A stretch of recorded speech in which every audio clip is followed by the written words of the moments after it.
syndicat national des agents de la Direction générale des transports terrestres, du Centre national de l'examen du permis de conduire et du Centre national d'édition et de délivrance des documents de transport, CNDDT.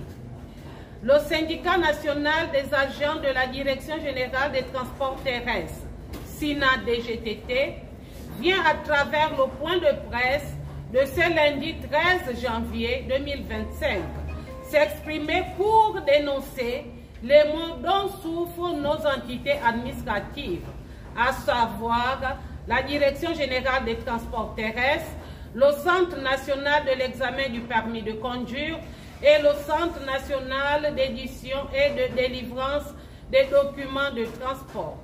En effet, à l'absence d'un dialogue franc, tant avec les collaborateurs que les partenaires sociaux, à l'exemple du secrétaire général du ministère qui jusque-là n'a toujours pas de bureau, mais qui squatte dans une salle de réunion depuis sa prise de service.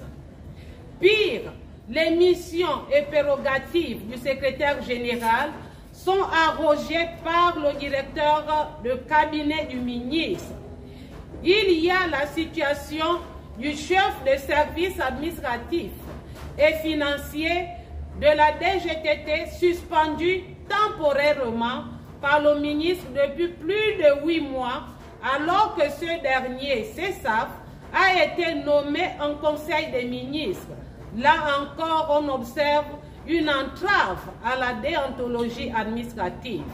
Concernant le plan réglementaire, il est constaté la volonté manifeste de M. le ministre de ne point faire aboutir les 2 projets de décret de la DGTT, notamment le projet de décret portant attribution et organisation de la DGTT, le projet de décret portant modification du décret numéro 00864/PR/MFP du 20 août de 1980, fixant les statuts particuliers des fonctionnaires du secteur transport.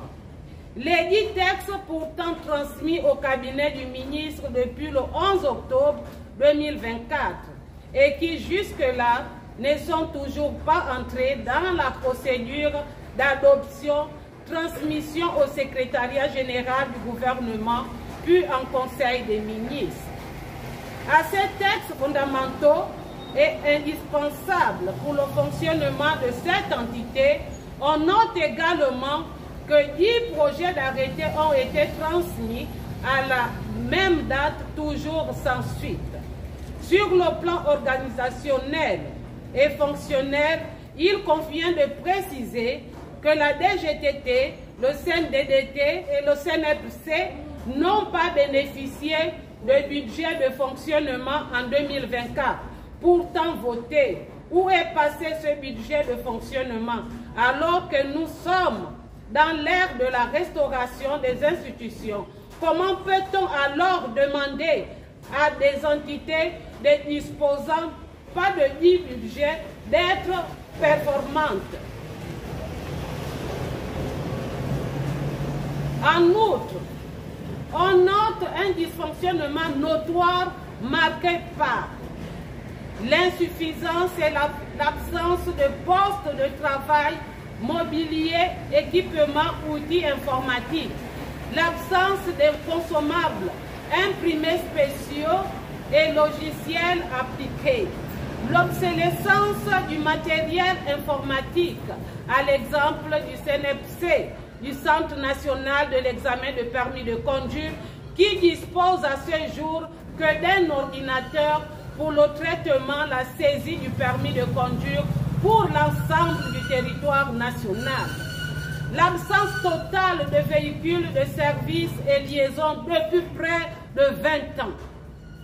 Par ailleurs, dénoncer l'injustice et le préjudice dont sont victimes les agents des services cités, supra, consécutifs aux décisions arbitraires de M. le ministre, notamment la mauvaise gestion du compte régie de la DGTT dû au dépassement de fonctionnalités du dit compte, la violation flagrante des dispositions des arrêtés instaurant le paiement de la prime de rendement, la non prise en compte des propositions pertinentes et logistiques,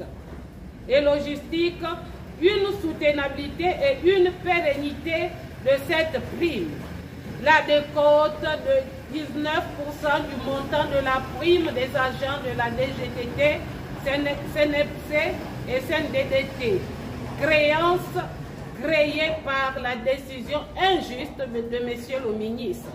Ainsi, face aux facteurs qui précèdent et maintenant la prime du 4e trimestre 2024 qui vient s'ajouter au climat délétère sans cesse perceptible, pouvant conduire irréversiblement à l'implosion de nos entités, le SINA-DGTT attire une fois de plus l'attention des plus hautes autorités sur le risque de grève illimitée que pourrait engendrer cette situation.